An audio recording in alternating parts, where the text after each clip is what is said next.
नमस्कार विद्यार्थियों, स्वागत है आपका एक बार फिर से हमारे YouTube channel study of maths में। आज के इस वीडियो लेक्चर के अंदर हम एक्सरसाइज 4.2 के क्वेश्चनों का सॉल्यूशन देखेंगे।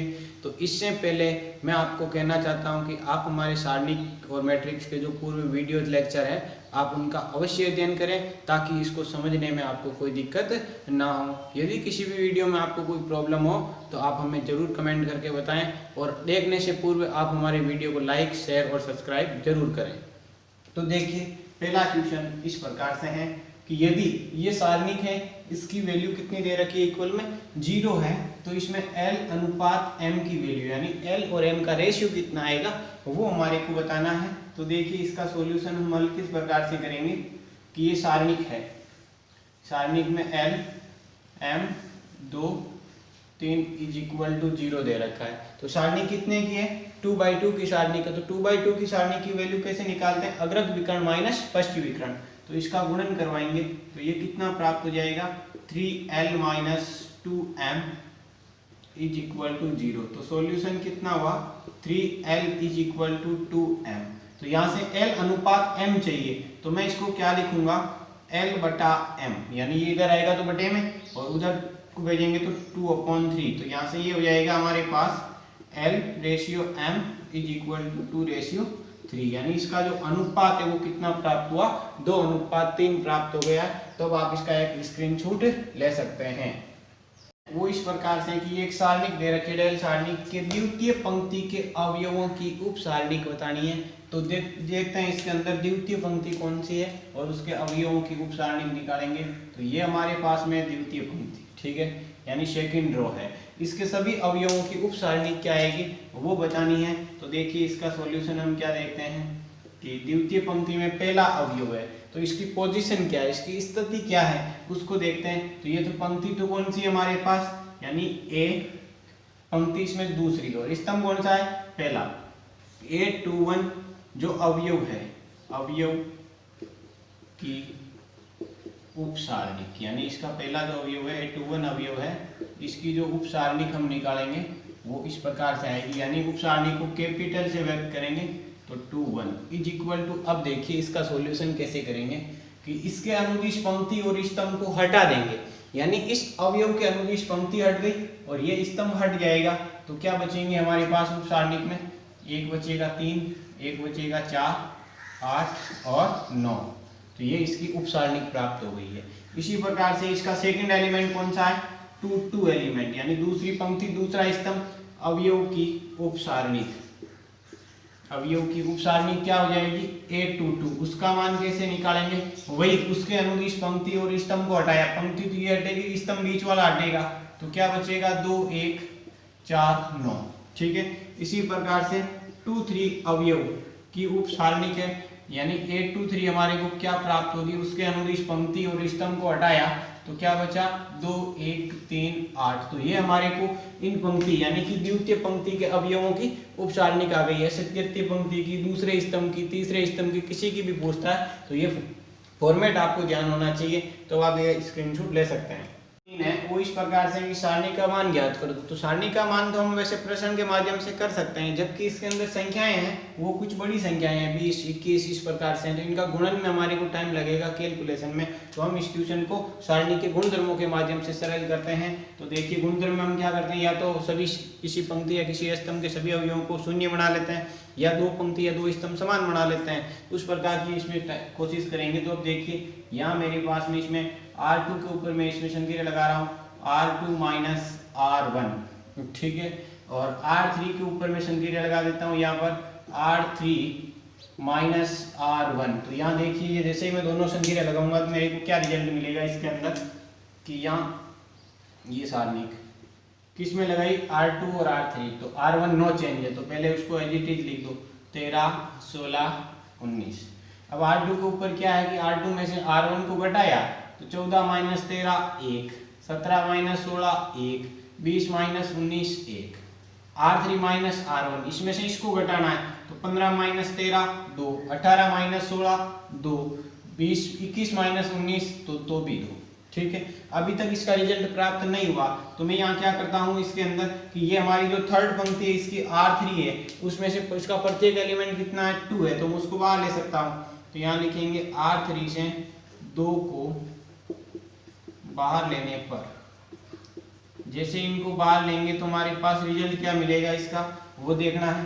2 यहाँ से बाहर आने के बाद ये सॉल्यूशन प्राप्त हो जाएगा 2 × 13 16 19 1 1 1 और यहाँ भी क्या बचेगा 1 1 1। अब देखिए इस सारणी के अंदर मैं क्या कह सकता हूँ कि यहाँ R1 किसके इक्वल है, सॉरी R2 है जो R3 के इक्वल है। तो यहाँ हम क्या कह सकते हैं कि सारणी का मान क्या आएगा 0 आएगा, क्योंकि हमने गुणधर्मों में देखा था कि यदि किसी सारणी की 2 पंक्ति या 2 स्तंभ सर्वसम है तो सारणी का मान 0 प्राप्त होता है। तो यहाँ देखिए 2 × में सारणी का मान 0, तो इसका कंप्लीट मान हमारे को कितना प्राप्त हुआ 0 प्राप्त हुआ। तब आप इसका स्क्रीनशॉट ले सकते हैं। अब हमारा क्वेश्चन नंबर 4 तो ये था कि सारणी के किसी पंक्ति या स्तंभ को परस्पर बदलते हैं तो उसमें क्या चेंज होगा। तो उसके अंदर आपको गुणधर्मों में मैंने स्पष्ट रूप से समझाया था कि भाई सारणी में आप किसी भी पंक्ति या स्तंभ को परस्पर चेंज करते हैं तो उसका संख्यात्मक मान है वो तो सेम रहेगा, पर उसका चिन्ह है वो परिवर्तित हो जाता है, प्लस से माइनस और माइनस से प्लस। तो अब देखिए हमारा 5वां क्वेश्चन इंपॉर्टेंट क्वेश्चन भी है और इसमें क्या करना है सिद्ध कीजिए इस सारणी की वैल्यू ये प्राप्त होगी। ठीक है, तो अब देखिए कि यहाँ इसका सोल्यूशन क्या करेंगे, इसके LHS को लेंगे और ये लेके आएंगे RHS वाला। सिद्ध करने का क्वेश्चन है 1 1 1 YZ ZX XY Y plus Z Z plus X X plus Y। ठीक है, अब देखिए कि यहाँ से हमारे को क्या चाहिए, इसमें x माइनस वाई बनाना है। ठीक है, x माइनस वाई अपन कब बना सकते हैं, ये हमारा x ये y ये x ये y, तो इस R2 में से किसको घटाना पड़ रहा है R1 को घटाना पड़ रहा है, तो क्या प्राप्त होता है x माइनस वाई प्राप्त होता है। इसी के साथ देखिए हमारे को चाहिए y माइनस जेड चाहिए, तो y minus Z y minus z, तो R2 के ऊपर ऑपरेशन लगा रहे हैं तो R2 के साथ संक्रिया का यूज नहीं करेंगे। तो अब देखिए जो संक्रिया है वो इस प्रकार से मैं इसमें लिख रहा हूँ आपके, पहली संक्रिया इसमें मैं क्या यूज कर रहा हूँ, इसमें R2 के ऊपर संक्रिया क्या लगाई हमने R2 माइनस R1 तथा और हमने क्या लगा दी R3 के ऊपर जो संक्रिया लगाई है वो है R3 माइनस R1। यहाँ R2 घटाने पर भी प्राप्त हो रहा है जबकि वो संक्रिया वैलिड नहीं रहेगी, यहाँ R2 लेना पड़ेगा, R2 की जगह R1 लेना पड़ेगा क्योंकि R2 के ऊपर हम पहले से ऑपरेशन लगा रहे हैं। तो अब देखिए यहाँ से क्या सॉल्यूशन आएगा कि R1 है जो नो चेंज रहेगी, क्यों रहेगी क्योंकि यहाँ R2 और R3 के ऊपर ऑपरेशन है। तो यहाँ देखिए R1 को मैं एज इट इज लिख रहा हूँ y z y plus z।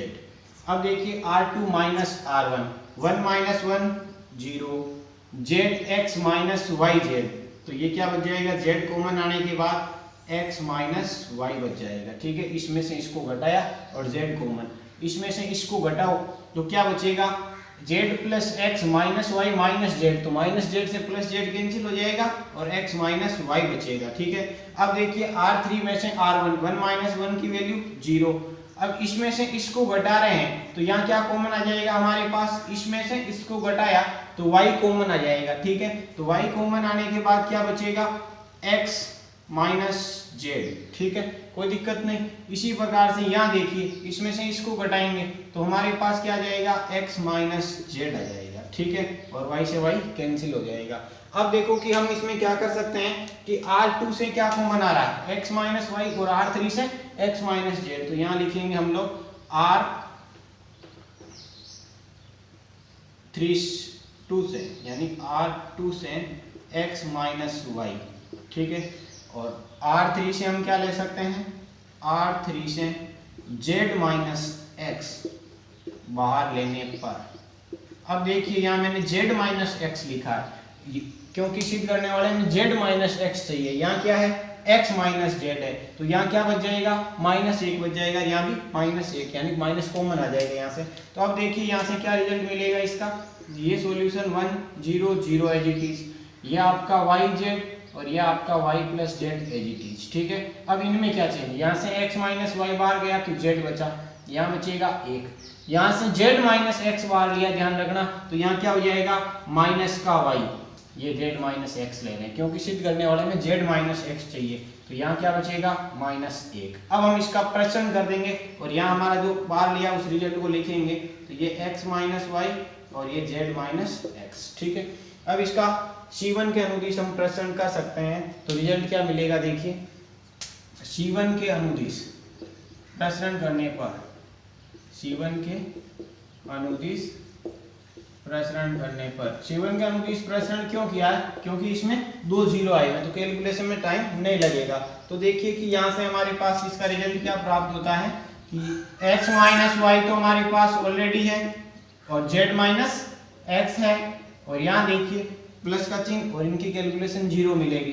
तो ये मेरे पास इसके अनुदिश इसको हटाऊंगा तो यहाँ उप सारणी क्या बचेगी, z1 - y -1। तो ये सॉल्यूशन बच गया, यानी कि इसके अनुदिश प्रसरण क्या, ये कट गए तो ये 4 एलिमेंट बच गए। 2/2 की सारणी के इसकी वैल्यू, तो ये x - y z - x, 2/2 के लिए हम क्या करेंगे -z माइनस यानी y गुणा 1 हो जाएगा माइनस का y, और फॉर्मूले में जो माइनस आता है उससे हो जाएगा ये प्लस।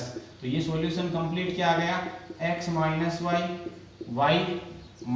z इसको लिखा और z - x जो हमारे को प्रूव करना था, अर्थात RHS हमारे को प्राप्त हो गया। कुछ भी नहीं किया, बिल्कुल इजी वे में, थोड़े गुणधर्मों को ध्यान से समझना है तो आप इसका एक स्क्रीनशॉट ले सकते हैं। हमारा क्वेश्चन नंबर 6 इस प्रकार से है कि सारणी की वैल्यू हमारे को ज्ञात करनी है। तो सारणी की वैल्यू निकालने के लिए हम डायरेक्ट प्रश्न करेंगे तो भी वैल्यू तो आ जाएगी, यानी इसको थोड़ा टाइम कम लगेगा सोल्व करने के लिए। पहले हम इसमें गुणधर्मों से देखते हैं कि भाई कुछ राशि कॉमन आ रही कि नहीं आ रही, उसके माध्यम से सरल करते हैं। तो देखिए यहाँ से मैं इसमें क्या लिख सकता हूँ कि इस सारणी में C1 में a², C2 में b², C3 में c² कॉमन आ रहा है। तो पहले मैं उस टर्म्स को लिखूंगा कि यहाँ पर कि भाई C1 से a², C2 से b² और C3 से c² बाहर लेने पर, इन क्योंकि यहाँ पर ये कॉमन प्राप्त हो रहे हैं तो इनको बाहर लेंगे तो a² b² c² बाहर आएंगे तो हमारे पास क्या रिजल्ट मिलेगा इसके अंदर, देखिएगा यहाँ से हम इसको क्या लिखेंगे a² b² c² तो बाहर आ गए।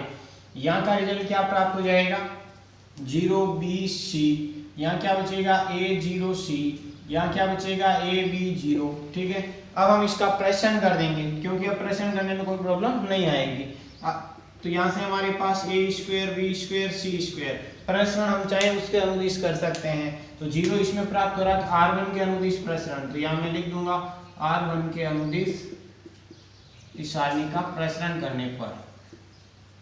प्रसरण करेंगे तो क्वेश्चन को सोल्व होने में ज्यादा समय नहीं लगेगा क्योंकि पहले हमने इसको सरल कर लिया है। तो अब देखिए इसकी वैल्यू तो 0 आएगी तो मैंने यहाँ पर इसको लिखा ही नहीं। नेक्स्ट एलिमेंट a है, इसके ऊपर चिन्ह किसका आता है माइनस का, तो -a। उप सारणी क्या बचेगी, इसको हटाएंगे तो bc b0।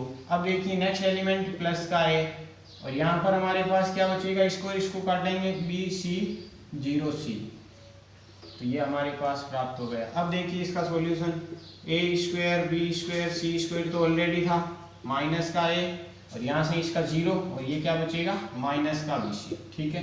सारणी 2/2 की सारणी की वैल्यू निकाली a और यहाँ से क्या मिलेगा bc और ये हो जाएगा 0। अब देखते हैं यहाँ से क्या सॉल्यूशन a² b² c², ये हो जाएगा a b c प्लस में माइनस और इधर भी हो जाएगा a b c, तो यहाँ से सॉल्यूशन हो जाएगा a² b² c², abc plus abc कितना होगा 2abc, ठीक है। तो अब इनका गुणन करवाएंगे तो ये हो जाएगा 2a² into a³ b³ c³, ये हमारा इस सारणी की वैल्यू प्राप्त हो गई है। तो अब आप इसका एक स्क्रीनशॉट ले सकते हैं। वो इस प्रकार से कि एक समीकरण है जो सारणी ग्रुप में हमारे को दे रखी है और इसकी वैल्यू इक्वल में 0 है, तो इसको हल कीजिए, यानी इसमें x आया हुआ उस x की वैल्यू हमारे को बतानी है। तो देखिए हम इसके ऊपर कौन से ऑपरेशन लगाएं जिसके माध्यम से हम इसको सरल कर सकते हैं। इसका हल देखते हैं हम लोग।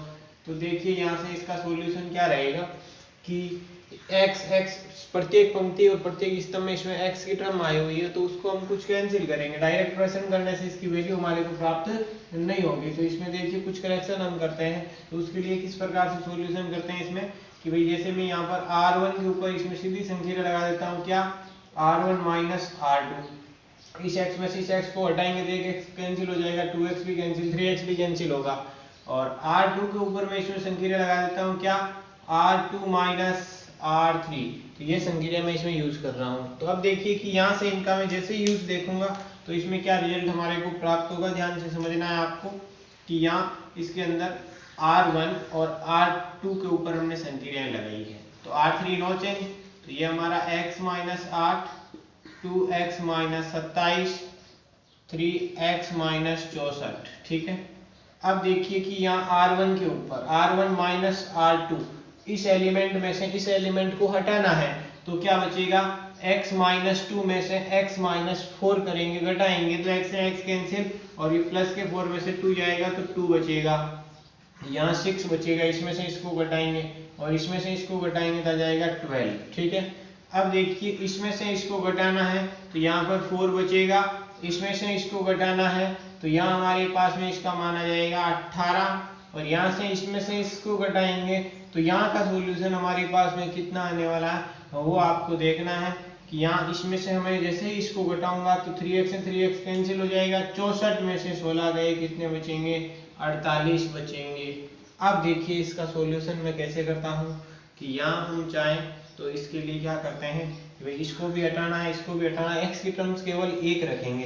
तो अब देखिए इसमें एक ऑपरेशन लगा देता हूँ मैं यहाँ पर, क्या, ये C3 है, C3 के ऊपर मैंने क्या संख्या लगाई, C3 में से घटा देता हूँ मैं किसको, C1 प्लस C2 को, क्यों, क्योंकि यहाँ 2x और x कितना हो जाएगा, 3x, इनका योग 3x में से 3x कटेगा तो कैंसिल हो जाएगा x की टर्म्स, या आप गुना करके भी घटा सकते हो, कोई सा भी आप ऑपरेशन लगा सकते हो, बिल्कुल वैल्यू इक्वल आएगी, कैलकुलेशन आपको ध्यान रखनी है।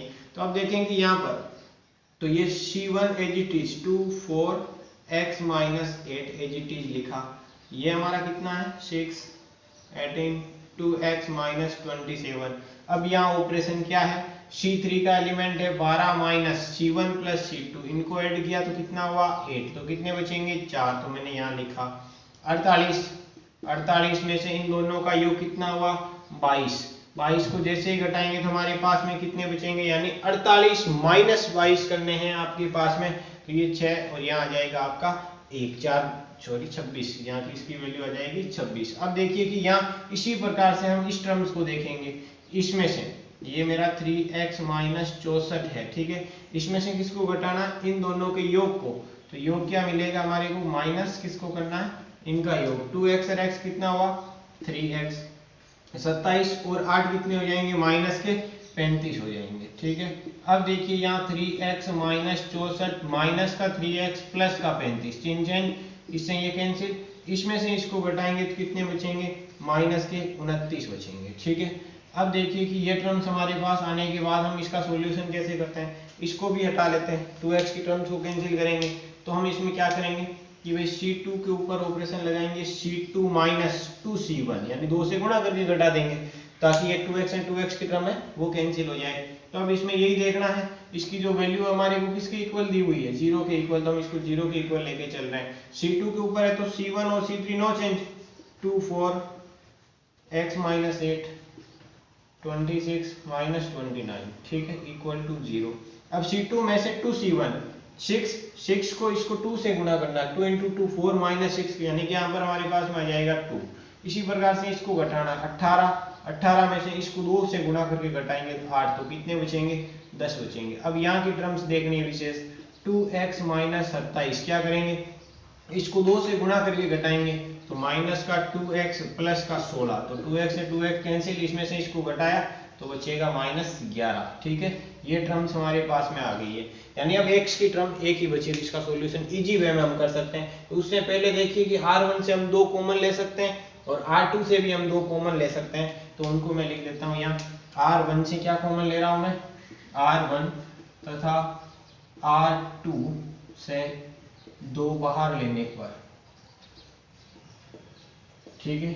अब देखिए यहाँ दोनों से, पहले से भी R2 और R2 से भी हमारे पास में 2 बार आएंगे, तो यहाँ रिजल्ट क्या मिलेगा 2 इंटू 2, यहाँ क्या बचेगा 1 1 2, तो ये हमारे पास 1 1 2, यहाँ कितना बचेगा 2 5 13, तो ये आ जाएगा 2 5 13, 2 कॉमन लेने के बाद आधी टर्म हो गई, ये as it is x minus 8 minus 11 और माइनस का 29 इज इक्वल टू 0 लेके चल रहे हैं, ठीक है। अब देखिए कि यहाँ हमारे पास में इसका सॉल्यूशन क्या मिलेगा, इसके अंदर ये 2 × 2 4 हो जाएगा। इसका हम प्रसरण करेंगे, तो इसके अनुदिश में इसका प्रसरण कर देता हूँ। किसके अनुदिश कर रहा हूँ? C1 के अनुदिश इसका प्रसरण कर देता हूँ। किसी के भी अनुदिश कर सकते हो, तो C1 के अनुदिश प्रसरण करने पर, अनुदिश प्रसरण अकॉर्डिंग इसका प्रसरण करेंगे तो हमारे पास क्या रिजल्ट इसका मिलेगा। तो देखना यहाँ से इसका ऊपर चिन्ह किसका आता है? हमेशा प्लस के लिए। तो ये टर्म और ये टर्म कैंसिल हो जाएगी। ये आपका बड़े ब्रैकेट है 1 और यहाँ उप सारणी क्या बचेगी? इसको हटाएंगे 5 - 11 13 - 29। अब यहाँ कितना है? माइनस का 2, इसके ऊपर माइनस का चिन्ह आएगा। यहाँ उप सारणी क्या बचेगी? इसको हटाने के बाद 1 - 11 2 - 29। फिर हमारे पास प्लस x - 8, इसके ऊपर प्लस का चिन्ह। यहाँ उप सारणी क्या बचेगी? इसको हटाएंगे 1 5 2 13, ये बड़ा ब्रैकेट और इक्वल टू 0। ठीक है, अब इसका सोल्व आउट करते हैं हम। तो 4 का 4 1 इंटू में इस सारणी की वैल्यू क्या आएगी? देखिए माइनस का 29 × 5, माइनस के कितने हो जाएंगे? इसका गुणन करवाएंगे तो 145। ठीक है, अब देखिए कि यहाँ इसका इसके साथ माइनस माइनस हो जाएगा प्लस और इसका गुणन आएगा 143 प्लस के अंदर। ठीक है, -2 इंटू में ये हो जाएगा आपका -29 माइनस माइनस प्लस के 22 2 11 × 2 प्लस x - 8 और यहाँ का रिजल्ट क्या मिलेगा? 13 - 10, इसका गुणन करवाया। ठीक है, 13 - 10 = 0 चल रहा है। अब देखिए इसका सॉल्यूशन यहाँ से क्या मिलेगा? 4 का 4 1 और यहाँ से हमारे पास में इसका गुणन क्या आ जाएगा? यानी इसको कैंसिल किया तो -2 इंटू में यहाँ कितना बचेगा हमारे पास में? यहाँ देखिए माइनस से 29 प्लस के 22 है, तो यहाँ पर मैं इसको लिखूंगा -7 प्लस x - 8 इंटू में यहाँ कितना बचेगा? 3 = 0। तो यहाँ देखिए 4 और यहाँ माइनस का 2 माइनस माइनस प्लस के 14 और ये आपके पास हो जाएगा 3x - 24 = 0। तो ये हमारा 4 और यहाँ क्या हो जाएंगे? देखिए माइनस के तो 26 प्लस के 14, तो यहाँ क्या लिखेंगे? 3x माइनस के कितने हुए? 26 और प्लस के कितने हुए? 14, तो कितने बचेंगे? माइनस के 12 बचेंगे = 0। तो यहाँ देखिए इसको गुणन करवाएंगे तो 4 × 3 12x माइनस ये हो जाएंगे 48 = 0। तो 12x = कितना आ जाएगा? 48 और x की जो वैल्यू है वो हमारे पास आ जाएगी 4। यानी इसमें हमारे को x की वैल्यू निकालनी थी, तो इनके अंदर हमने इन गुणधर्मों का यूज किया और इसका सॉल्यूशन किया तो x की वैल्यू। अब इसके अलावा भी आप इसमें कोई भी गुणधर्म लगा के इसको सॉल्व कर सकते हैं, कोई दिक्कत नहीं है, तो आप इसका स्क्रीनशॉट ले सकते हैं। अब जो हमारा 8 का क्वेश्चन है वो इस प्रकार से है कि बिना विस्तार के सिद्ध कीजिए, नहीं प्रसरण इसमें नहीं करना है और इन तीनों सारणी को इक्वल करके दिखाना है। तो यहाँ देखिए मैं इसके अंदर मान लेता हूं, माना सारणिक बाईं ओर से del 1 del 2 तथा del 3 है। इनके नाम दे दिए मैंने। ये हमारी कौन सी सारणिक है? del 1 सारणिक है। ये कौन सी सारणिक है? del 2 सारणिक है। तो यहाँ इसके नीचे लिख देता हूं, ये कौन सी सारणिक हो गई? del 1। ये कौन सी सारणिक हो गई? del 2। ये कौन सी सारणिक हो गई? del 3। यानी del 1 का मान इसके इक्वल लेके आना है, इसका मान इसके इक्वल लेके आना है, यानी तीनों क्या हो जाएगी? इक्वल हो जाएगी। तो अब देखिए del 1 सारणिक से हल क्या करता हूं मैं इसका? del 1 से, तो del 1 हमारे पास में क्या दे रखी है? del 1 सारणिक मेरे पास में क्या है उसको लिखूंगा मैं। तो del 1 सारणिक के पहले वाली है a x p b y q c z r। अब देखना क्या इसके अंदर इस सारणी को किस में चेंज करना है? del 3 के अंदर। इसका मान इसके इक्वल लिखेंगे और फिर इसका इसके इक्वल रखेंगे तो तीनों इक्वल हो जाएगी। तो देखिए इसमें क्या चाहिए? y x z। यहाँ y x y z किस में है? रो में है। उसमें किस में चाहिए? पंक्ति में चाहिए, यानी कॉलम के अंदर चाहिए, पंक्ति में नहीं। यानी यहाँ पंक्ति में दे रखा है, कॉलम में लेके आना है। देखो x y z क्या है? R2 पंक्ति है। सिद्ध करने वाले में क्या चाहिए? स्तंभ में चाहिए। तो हम इसमें क्या करते हैं? हमने एक सारणी का गुणधर्म देखा था, यदि किसी सारणी के अंदर समस्त पंक्तियों को समस्त स्तंभों में चेंज कर देते हैं तो उस सारणी के मान में कोई परिवर्तन नहीं होता है। तो यहाँ हम क्या लिखेंगे कि पंक्तियों को स्तंभों में बदलने पर, पंक्तियों को स्तंभों में बदलने पर, बदलने पर। रटना नहीं है कैसे बदला, ये आपको समझना है यहाँ पर कि भाई सिद्ध करने वाले में यहाँ रो में दे रखा है और उसमें कॉलम में चाहिए। तो अब देखिए यहाँ जैसे ही बदलेंगे तो इसमें कोई चेंज नहीं होगा, परिवर्तन। पहली पंक्ति पहला स्तंभ बन जाएगी a b c x y z p q r, ठीक है। गुणक्रम बोलता है कोई चेंज नहीं होगा। अब देखना यहाँ y ऊपर होना चाहिए, ठीक है। y की टर्म्स को ऊपर लेके जाएंगे, तो y को ऊपर लेके जाऊं तो यहाँ में इसमें y कौन सी में है, y है R2 में, ठीक है। y के नीचे में कौन चाहिए, x चाहिए, तो ये किस में है, R1 में है। तो मैं किसको रिप्लेस कर देता हूँ, यहाँ R1 को रिप्लेस कर देता हूँ किससे, R2 से, ठीक है, और R2 को R1 से। तो सारणी का गुणधर्म देखा था, यदि किसी दो पंक्ति या दो स्तंभ को परस्पर बदलते हैं तो उसका संख्यात्मक मान वही रहता है, जबकि उसका चिन्ह बदल जाता है। तो इसके आगे चिन्ह किसका आ जाएगा, माइनस का।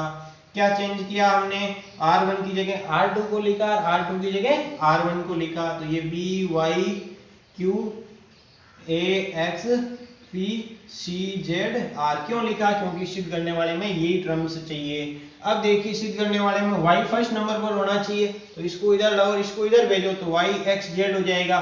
y x z हमारे को सिद्ध करने वाले में चाहिए। तो अब किस में, यानी C2 को C1 की जगह रखना है, तो रिप्लेस किससे करेंगे, C1 को रिप्लेस C2 और C2 को रिप्लेस C1। तो वापस चिन्ह किस में हो जाएगा, प्लस में हो जाएगा। तो अब देखिए यहाँ से जैसे ही इसमें प्लस में चिन्ह होगा, ये प्लस माइनस माइनस, और इसको इधर लिखेंगे y x z, और ये हमारा B A C Q P R। तो ये कौन सी सारणिक बन गई है, देखिए ये हमारे पास में डेल 3 बन गई है। किसको इक्वल लेके चले थे हमने, अर्थात हम क्या कह सकते हैं, del 1 is equal to del 3 हमने सिद्ध कर दिया है। पहली सारणी को लेकर के डेल 3 लेके आ गए हैं। इसी प्रकार से इसको सरल करके ये लेके आएंगे। तो अब देखिए यहाँ से डेल 2 सारणी किससे लेंगे, आप डेल 2 से, तो यहाँ लिखेंगे डेल 2 से। तो डेल 2 हमारे पास में क्या है, डेल 2 दे रखी है हमारे को कि सारणी को x p a y q b z r c, वही इसमें देखना है। x y z रो में है और सिद्ध करने वाले में x y z कॉलम में चाहिए, तो समस्त पंक्तियों को समस्त स्तंभों में बदल देंगे। तो यहाँ लिखेंगे पंक्तियों को स्तंभों में बदलने पर, स्तंभों में बदलने पर कोई संख्यात्मक मान परिवर्तित नहीं होता है। तो डेल 2 का मान क्या आएगा हमारे पास, x y z पहला स्तंभ, p q r a b c, ठीक है। अब देखिए इसमें क्या चाहिए कि y ऊपर होना चाहिए, तो ठीक है, y वाली लाइन को, यानी कौन सी रो है, सेकंड रो है। तो अब मैं इसमें लिखूंगा R2 को किससे रिप्लेस, R1 से, ठीक है, कोई दिक्कत नहीं। R2 को R1 से रिप्लेस करेंगे तो क्या आएगा, इसमें चिन्ह माइनस का चेंज हो जाएगा। और यहाँ देखिए R2 को R1 की जगह रखना है, तो ये हमारा y q b, और ये क्या मिल जाएगा, x p a, और बटे में z r, ये नीचे है आपका c। अब देखना यहाँ से हमारे पास इसका सॉल्यूशन क्या मिलेगा। ये रिजल्ट आने के बाद यहाँ से हमारे को देखना है क्या सिद्ध करना है, इसमें सिद्ध करना है c बीच में, यानी y b q होना चाहिए, b लास्ट में, इसको इधर, यानी कि c1 को वापस किससे रिप्लेस करना है हमारे को, c2 को करना है c3 से, c2 बाई रिप्लेस c3। तो ये रिजल्ट क्या मिलेगा, इसमें माइनस माइनस तो हो जाएगा प्लस, ये आपका y x z as it is, ये हो जाएगा b a c q p r, जो हमारे को चाहिए था। इसको हम क्या लिख सकते हैं, डेल 3, अर्थात मैं क्या लिखूंगा, डेल 2 इज इक्वल टू किसके है, डेल 3 के है। तो यहाँ से equation number first, equation number second, तो हम क्या लिख सकते हैं, इक्वेशन फर्स्ट एंड सेकंड से, तो ये हमारे पास रिजल्ट क्या मिलेगा कि अर्थात del 1 is equal to del 2 is equal to del 3, तीनों की वैल्यू इक्वल आ गई। क्यों, डेल 1 डेल 3 के इक्वल है, डेल 2 डेल 3 के इक्वल है, तो तीनों की वैल्यू इक्वल हो गई। तो इसका स्क्रीनशॉट ले सकते हैं। अब हमारा 9 का जो क्वेश्चन है वो इस प्रकार से, इंपॉर्टेंट क्वेश्चन भी है कि इसमें क्या बोल रहा है, सिद्ध कीजिए इस सारणी की वैल्यू इस रूप में ये होगी। तो हमारे को इसको सरल करके गुणधर्मों से ऑपरेशन लगा करके रियल लेके आना है। तो अब देखते हैं हम इसमें किस प्रकार से इसका सॉल्यूशन देखेंगे। तो सारणी क्या दे रखी है, और इस सारणी का हम LHS पार्ट सोल्व करेंगे। तो LHS में हमारे को दिया गया है b plus c, c plus a plus b, a plus b, b plus c, c plus a b c। अब इसको सॉल्व करते हुए हमारे को ये लेके आना है। तो अब देखिए यहाँ हम इसमें क्या ऑपरेशन लगाएंगे, इसमें देखिए 2a है, 2b और 2c, इसमें भी 2a 2b 2c और यहाँ abc है, सब टर्म्स सेम है। तो मैं यहाँ r1 के ऊपर संक्रिया लगा देता हूँ, क्या r1 plus r2 plus r3 की तीनों का योग कर देता हूँ। अब c1 c2 c3 क्यों नहीं किया, क्योंकि उसमें 2b 2c 2a नहीं मिल रहे थे, इसलिए हमने उनका यूज नहीं किया, इसका यूज कर लिया। तो अब देखिए जैसे ये लगाई है तो r1 के ऊपर संक्रिया है तो ये दोनों नो चेंज रहेगी, r2 और r3। पहले मैं इनको एज इट इज लिख देता हूँ, c plus a b plus c b, और यहाँ क्या मिलेगा आपको 2a plus 2b plus 2c, यहाँ भी मिलेगा 2a plus 2b plus 2c, यहाँ मिलेगा आपको a plus b plus c। यानी यहाँ इनको सबको जोड़ करके ऊपर लिखा गया, योग करके r1 के ऊपर। अब देखिए यहाँ हम इसमें क्या कर सकते हैं कि भाई यहाँ से मैं इसको ये लिख सकता हूँ कि 2 कॉमन आएगा इसमें से, तो ये बचेगा a plus b plus c, यहाँ से भी 2 कॉमन आएगा तो a plus b plus c, और यहाँ आपका है a plus b plus c, कोई दिक्कत नहीं। ये as it is c plus a plus b, यहाँ हमारा है b plus c plus a b और c। अब देखिए कि यहाँ से इसके अंदर हम इसमें क्या लिख सकते हैं कि भाई r1 से a plus b plus c बाहर ले सकते हैं, तो यहाँ लिखेंगे r1 से a plus b plus c बाहर लेने पर, r1 से a plus b plus c बाहर लेने पर, तो ये आपके पास क्या आएगा a plus b plus c बाहर लिया, तो यहाँ ऑपरेशन में क्या बचेगा 2 2 1 c plus a b plus c b, a plus b c plus a c, ठीक है। अब देखिए हम इसमें क्या करेंगे, एक 2 0 बना लेंगे, फिर इसका प्रसरण करेंगे। तो 0 बनाने के लिए यहाँ इसमें मैं ऑपरेशन लिख सकता हूँ, इस 2 में से इस 2 को घटाएंगे 0, तो यहाँ क्या है c1 के ऊपर संक्रिया क्या लगाई मैंने c1 माइनस c2, ठीक है। एक और 0 बनाना है, c2 के ऊपर संक्रिया लगा देता हूँ c2 माइनस, ये घटाएंगे तो 1 बचेगा, तो इसको 2 से गुणा करवा के घटा देता हूँ 2c3। तो अब देखिए यहाँ क्या रिजल्ट मिलेगा इस ऑपरेशन का, हमारे को ध्यान से आपको समझना है। तो ये आपका एज इट इज क्या है a plus b plus c, यहाँ किस किस के ऑपरेशन है c1 और c2 पर, तो ये एज इट इज 1bc। क्या ऑपरेशन लगाया c1 में से c2, 2 माइनस 2 कितना बचा 0, इसमें से इसको घटाना, यानी c plus a minus b minus c, तो ये कैंसिल होने के बाद क्या बचा a माइनस b बचा, ठीक है। इसी प्रकार से इसको घटाएंगे तो यहाँ बचेगा b माइनस c, यहाँ क्या बचेगा b माइनस c। अब देखिए कि यहाँ से इसके अंदर इसको 2 से गुणा करवा के घटाया तो 0, अब इसको 2 से गुणा करके घटाएंगे तो क्या बचेगा b plus c minus 2b है, तो यहाँ हमारे पास आ जाएगा c माइनस b, तो मैंने ये लिखा c माइनस b। इसी प्रकार से मैं इसमें क्या लिख सकता हूँ, इसमें से इसको घटाएंगे 2c, यहाँ क्या रहेगा हमारा a माइनस c बच जाएगा, एक c कैंसिल होने के बाद। तो अब हम इसका प्रसरण कर सकते हैं, किसके अनुदिश प्रसरण करेंगे, इसका r1 के अनुदिश प्रसरण करेंगे। तो यहाँ लिखेंगे r1 के अनुदिश प्रसरण करने पर,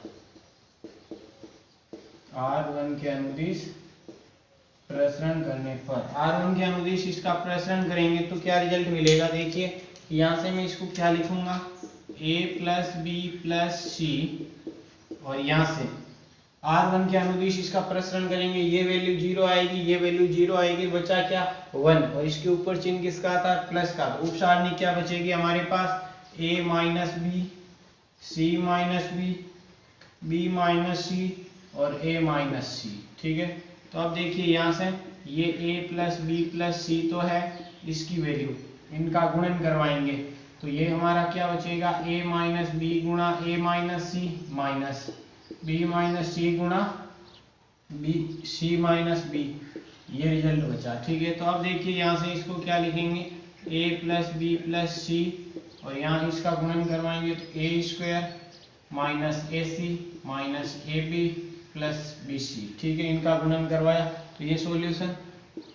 अब देखना माइनस का माइनस इनका गुणन, तो ये हो जाएगा bc minus b square minus c square plus bc।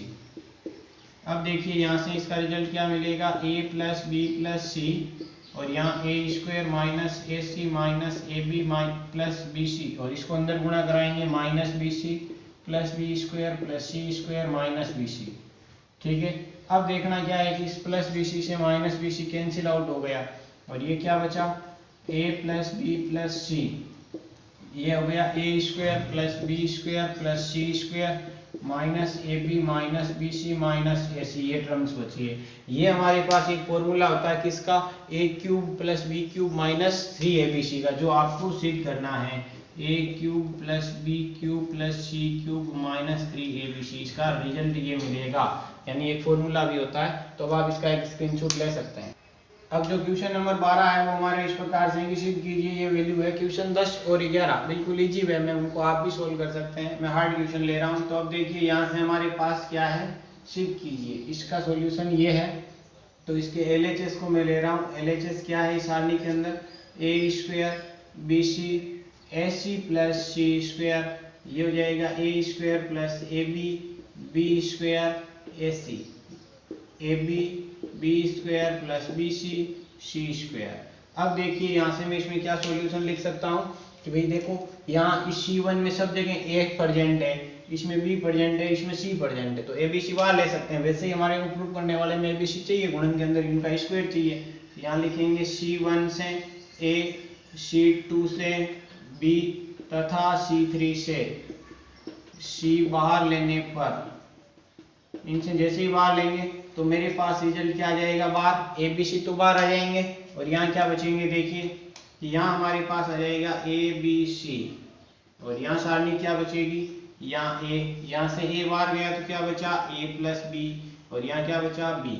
इसी प्रकार से यहाँ बचेगा सी, यहाँ क्या बचेगा बी और यहाँ बचेगा बी प्लस सी, यहाँ क्या बचेगा ए प्लस सी, यहाँ बचेगा ए और यहाँ बचेगा सी। अब देखना क्या है इसके अंदर कि इसका वैल्यू निकालना, कैसे भी निकालना। तो यहाँ 2 जीरो बनाएंगे और तो कोई ऑपरेशन दिख नहीं रहा है, तो इसमें मैं क्या करता हूँ ए सी, यानी इन दोनों को योग करेंगे तो क्या आएगा ए प्लस सी, इसमें से इसको घटाएंगे तो क्या हो जाएगा, जीरो हो जाएगा। तो ऑपरेशन क्या बन गया कि भाई C1 के ऊपर संकीर्ण लगा रहा हूँ मैं क्या कि C1 plus C2 minus C3, ये संकीर्ण लगाए, दोनों का योग करके और इसको घटाना रहता है, ठीक है। तो अब देखिए यहाँ रिजल्ट क्या मिलेगा, ध्यान से देखना यहाँ आपको। यहाँ सॉल्यूशन क्या बचेगा ए बी सी, कुछ भी संकीर्ण लगा सकते हैं, कोई दिक्कत नहीं है। अब ये सोच रहे हैं कि सर इसको जोड़ के घटाएं, तो बिल्कुल घटा सकते हैं, नो प्रॉब्लम। तो अब देखिए यहाँ से C1 प्लस C2 ए प्लस सी माइनस इसको करेंगे तो यहाँ क्या बचेगा जीरो, ए प्लस बी माइनस ए, इनका योग इसको घटाया तो इससे ये कैंसिल होने के बाद क्या बचा 2b। इसी प्रकार से यहाँ आपको देखना है इसमें क्या रहेगा, इन दोनों का योग इसको घटाना, तो क्या हो जाएगा हमारे पास 2b बचेगा और ये बाकी no change, c b plus c a और सी, ठीक है। अब देखिए एक जीरो और बनाते हैं, तो इसमें क्या करना पड़ेगा 2b माइनस 2b का मान कितना आ जाएगा जीरो। तो क्या है यहाँ पर संकीर्ण, R2 के ऊपर संकीर्ण लगा देंगे क्या R2 माइनस R3, तो यहाँ का सॉल्यूशन क्या मिलेगा हमारे को ध्यान से देखने का। तो यहाँ हमारे पास में ए बी सी तो है, ये जीरो सी ए प्लस सी नो चेंज किसमें R1 के ऊपर, और R3 भी नो चेंज रहेगा तो 2b प्लस सी, और यहाँ क्या हो जाएगा 2b माइनस 2b जीरो, यहाँ क्या बचेगा माइनस सी और यहाँ बचेगा a माइनस सी, ठीक है। अब इसका प्रश्न कर देंगे हम C1 के अनुदिश, क्योंकि इसमें 2 जीरो बना चुके हैं, तो यहाँ लिखेंगे C1 के अनुदिश प्रसरण करने पर, C1 के अनुदिश प्रसरण करेंगे तो ये हमारा a b c तो है, कोई दिक्कत नहीं, यहाँ प्लस यहाँ माइनस यहाँ प्लस, ठीक है। उप सारणी क्या बचेगी यहाँ पर देखना, ये 2b का 2b। अब देखो उप सारणी क्या बचेगी, इसको हटाया तो ये c माइनस सी ए प्लस सी ए माइनस सी, ठीक है। अब इसका सॉल्यूशन करते हैं तो रिजल्ट क्या मिलेगा हमारे को, ये हमारे पास में है a 2 और इसको इसके साथ गुणा कराया बी स्क्वायर, सी तो पहले से है, इसका गुणन इसके साथ करवाएंगे तो ये c इंटू में a, यानी c के गुणा में a minus c minus minus plus का c इंटू में a प्लस सी।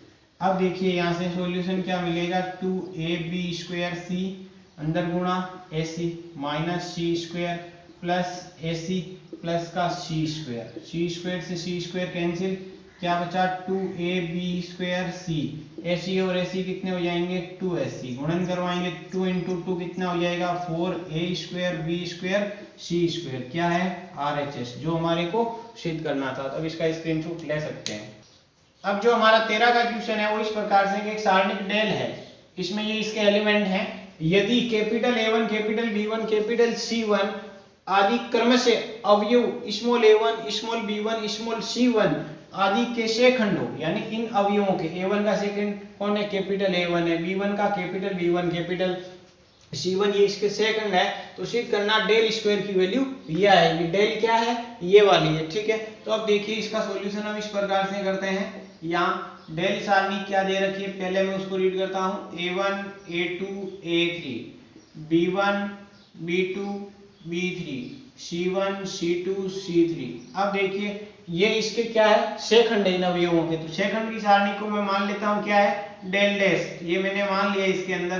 तो इस अवयव का संगत शेखंड क्या आएगा capital A1 capital A2 capital A3 capital B1 capital B2 capital B3 capital C1 C2 C3, ठीक है। अब ये रिजल्ट इसमें प्रूव करना है, तो मैं इसमें क्या करता हूँ इन दोनों सारणी का मल्टीप्लिकेशन करवाऊंगा, डेल इंटू डेल डैश। तो देखिए यहाँ क्या मिलेगा A1 A2 A3 B1 B2 B3 और C1 C2 C3 का गुणन किसके साथ करवाएंगे, इसके साथ में। क्यों करवाया वो भी आपको रिजल्ट मिलेगा, देखिए इसमें A1 A2 3 B1 B2 B3 और C1 C2 C3। अब गुणन के अंदर क्या होता है कि सारणी का गुणन है तो पंक्ति इंटू पंक्ति गुणन या स्तंभ इंटू पंक्ति गुणन भी हम कर सकते हैं। तो यहाँ हम पंक्ति इंटू पंक्ति का गुणन करेंगे। तो देखिए पहली पंक्ति से गुणा होगी, तो क्या आएगा A1 A1 संगत अवयव गुणन plus B1 B1 plus C1 C1, ठीक है। अब इस पंक्ति का इसके साथ गुणन करवाएंगे, तो क्या मिलेगा A1 A2 plus B1 B2 plus C1 C2, ठीक है। अब देखिए इसी पंक्ति का इसके साथ गुणन करवाएंगे, तो क्या रिजल्ट आएगा हमारे पास A1 A3 प्लस B1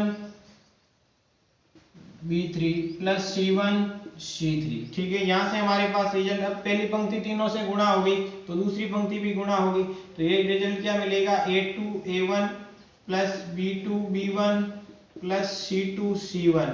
इसी प्रकार से ये इसके साथ गुणा होगी तो A2 A2 plus B2 B2 plus C2 C2, और ये तीसरी के साथ गुणा होगी तो A2 A3 plus B2 B3 plus C2 C3, ठीक है। अब तीसरी पंक्ति का गुणन करवाएंगे, तो ये हो जाएगा A3 A1 plus B3 B1 plus C3 C1। अब हो जाएगा A3 A2 plus B3 B2 plus C3 C2, और यहाँ हो जाएगा A3 A3 plus B3 B3 C3 C3।